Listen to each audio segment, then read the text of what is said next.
З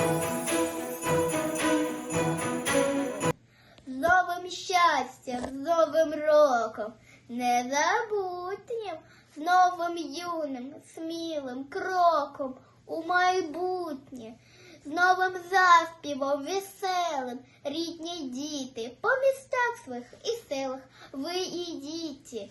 Будуть успіхи, удачі в новому році. І за рішенням задачі на уроці, і в майстерні, і на грядці, чи на лузі. Жде вас радість, чесні праці, любі друзі. Вам саджати липи, клени і ліщину, щоб цвіла, мов гай зелений, наша Україна. Вам рости і молодіти з кожним кроком. З новим щастям, любі мої, з Новим роком!